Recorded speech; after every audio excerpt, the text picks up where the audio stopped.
dépit de la pandémie du coronavirus qui sévit dans le monde, les quadruples fêtes de décembre, la reconnaissance spirituelle à l'OPA Sébaoth, l'ouverture de la belle cité du mont Kérékari, la nativité de Jésus le Christ et la fête de la liberté ont bel et bien eu lieu à Abidjan, Côte d'Ivoire, en international, sur la direction de la sœur Jeanne Tagno, membre confirmée de l'OPH, présidente adjointe de la section Mont des Oliviers d'Abidjan, Côte d'Ivoire. Les quadruples fêtes de décembre ont connu la participation massive des frères et sœurs décidés d'apporter chacun sa pierre à l'édifice à ce grand événement de portée spirituelle universelle sous le patronage de Guy-Émile Loufoy Siti-Kouabo, grand maître de l'OPH. 3 temps forts ont marqué le déroulement de ces solennités, à savoir la remise du témoin à l'officiante par le président adjoint des monts Ararat sur le plan mondial par visioconférence. Le mot de l'officiante qui s'est apaisanti sur la foi et l'amour sincère du prochain, élément sine qua non pour plaire à Dieu. À l'occasion de cette grandiose et terrible fête de décembre édition 2020, j'exhorte chaque frère et sœur à avoir une foi ferme en l'éternel Dieu Guy-Émile Loufoy Siti-Kouabo. C'est en lui que réside la sagesse, l'intelligence, la puissance. Ayons une foi comme celle de Job. Ayons confiance en Guy-Émile Loufoy Siti-Kouabo. Il est notre Dieu. En passant par la lecture de la carte de visite de la section d'Abidjan, Côte d'Ivoire, faite par la sœur Aye Yaovi, membre confirmé de l'OPH, section Mont des Oliviers d'Abidjan, qui a édifié les frères et sœurs sur la genèse de cette dynamique section qui n'a cessé de faire ses preuves. Née en Côte d'Ivoire en 1990, l'ASLA OPH fut officiellement reconnu le 20 août 1997 suite à l'arrêté ministériel numéro 223-INT-ATPAP-AGP-5. En 2014 fut organisée l'implantation du drapeau de l'ASLA à la section du Mont des Oliviers, Abidjan, Côte d'Ivoire, à Gonzagueville. En 2018 fut organisée la première descente internationale de la fête d'action de grâce à l'honneur de Yahvé l'Éternel par les sections Mont Ararat du Congo et du monde entier. À cette occasion fut créé un 3e bureau pour piloter la dite section, d'où elle fut renommée Mont Ararat d'Abidjan, Côte d'Ivoire, avec pour présidente adjointe Sœur Tagno Jeanne. Les autres sections à travers le monde ne sont pas restées les bras croisés, à l'exemple du Bénin, du Gabon, de la France.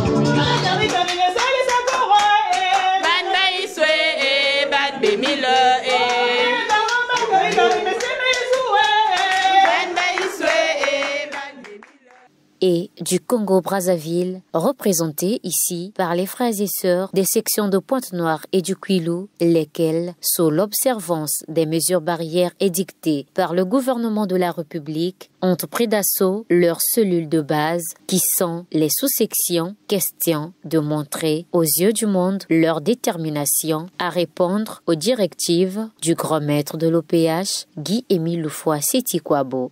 Papa Émile a décidé de foutre la bête dans la sous-section. Papa Guy-Émile Loufoy Siti-Kouabo recommande à tous les frères et sœurs de fréquenter régulièrement les sous-sections parce qu'il y attache une grande importance. Les frères et sœurs de la sous-section Jérusalem Céleste 3 ont massivement pris part à ces festivités et ont tenu bon jusqu'à la fin.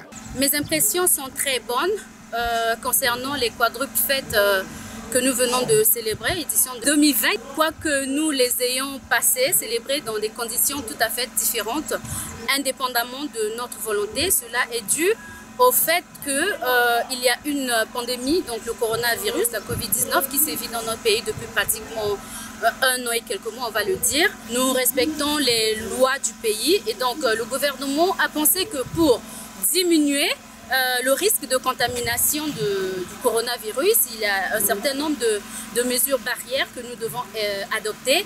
Et donc c'est ce qui explique le fait que nous ayons passé ces quadruples fêtes dans les sections respectives. Les frères et sœurs sont très mobilisés, en tout cas dans l'engouement de la célébration de ces 4 fêtes jumelées.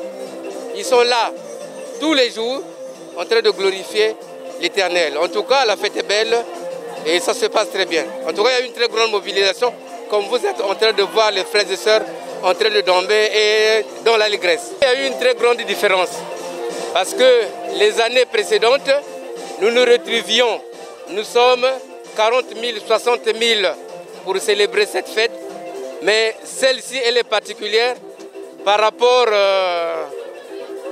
à cette pandémie, le Covid-19. Voilà pourquoi nous sommes en train de le faire en restreint. N'en déplaise à nos détracteurs qui envisageaient déjà un échec de ces festivités. À leur plus grand étonnement, les choses se sont passées autrement. Nous effectuons la ronde des différentes sous-sections pour nous rendre compte de leur fonctionnement. Quant aux rumeurs qui circulaient en vue de décourager les frères et sœurs sur la tenue des fêtes de décembre. Depuis hier soir, nous les responsables avions porté un démenti sur ce fake news. Tous les jours. Depuis qu'on a commencé les 4 fêtes jumelées, les frères et sœurs sont dans la joie. Malgré les coups bas passés par là, les frères et sœurs ne s'occupent même pas de ça parce que nous sommes en train de prier notre Dieu. Papa Guy Émile Foy-Sétikwabo, c'est lui qui est devant, c'est lui qui nous gère. Au nombre de prestations qui ont ponctué cette fête au niveau local, on peut citer pêle-mêle, poème, le point de presse, des pépins de la sous-section Sion 3 qui ont édifié le peuple sur la négritude de Dieu et l'africanité de Jésus-Christ. Nous voici arrivés à l'heure de l'émission Au Jardin Angélique. À la présentation, mademoiselle Milando Bongo Setila Lisa.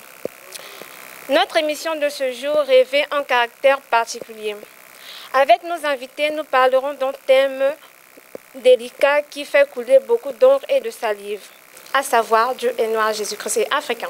Un message tellement délicat prôné par les membres de l'association Le Zolo Amour au PH. Vous annoncez partout à travers vos prédications que Dieu serait noir et que Jésus-Christ, notre Seigneur, serait africain. D'où vous est venue cette idée farfelue? Cette révélation n'émane pas de moi et encore moins de mes confrères ici présents, mais plutôt de Papa Guy Émile Foy-Sétikwabo, grand maître de l'OPH, qui est le révélateur attitré des vérités divines de l'heure.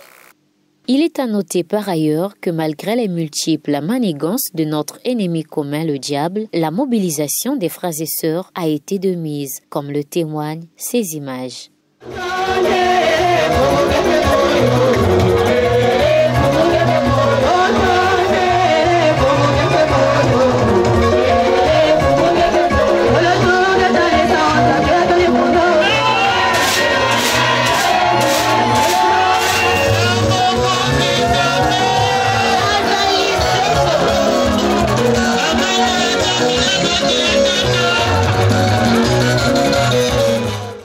Ni les tribulations, ni les soubresauts des procès judiciaires ne peuvent déstabiliser les associés du 884/83 qui gardent fermement leur conviction en Guy Émile Foy-Sétikwabo. Moi, j'ai la foi à Papa Émile. Je sais que Papa Émile va faire très malheureux pour les enfants de Dieu. Normalement, c'est un problème qu'on devait régler à l'amiable, puisque le nom de Zolo Amour, vraiment, on a même honte de le prononcer. Les gens qui sont dans la SLA, Amour, ceux qui sont à côté sont en train de se moquer de nous.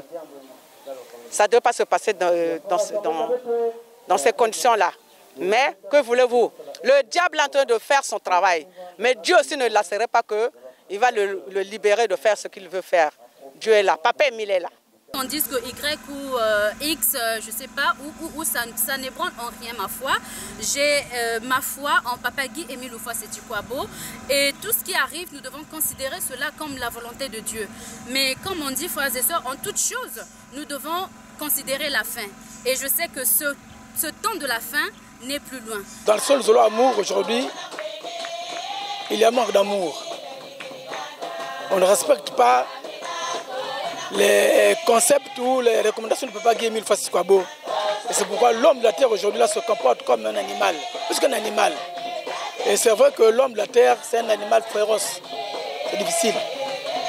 C'est des grandes inquiétudes que nous sommes en train de vivre aujourd'hui. Alors que si l'on suit normalement les enseignements de Papa Guy Émile Lufuwa Siti-Kwabo, la situation de Zolo Amour n'est pas un tribunal. La fête de la liberté à la section Mont des Oliviers d'Abidjan, Côte d'Ivoire, a brillé par la sensibilisation faite par l'officiante, la sœur Jeanne Tagno, à l'endroit des frères et sœurs sur les enseignements de Guy Émile Lufuwa Siti-Kwabo. Tel que Papa Émile nous donne toutes ces directives-là, tous ces petits renseignements, tous ces secrets, pour ne pas qu'on tombe dans le péché.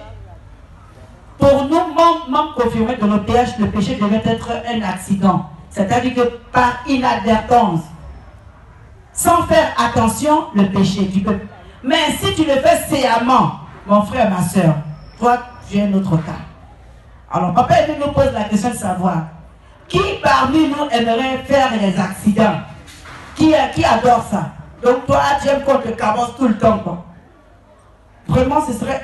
Personne ne désire et ne souhaite faire un accident, n'est-ce pas?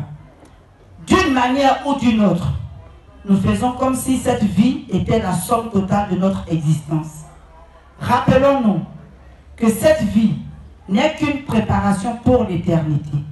Notre vie continuera et le choix que nous faisons maintenant détermine la sorte de vie que nous vivrons après la mort.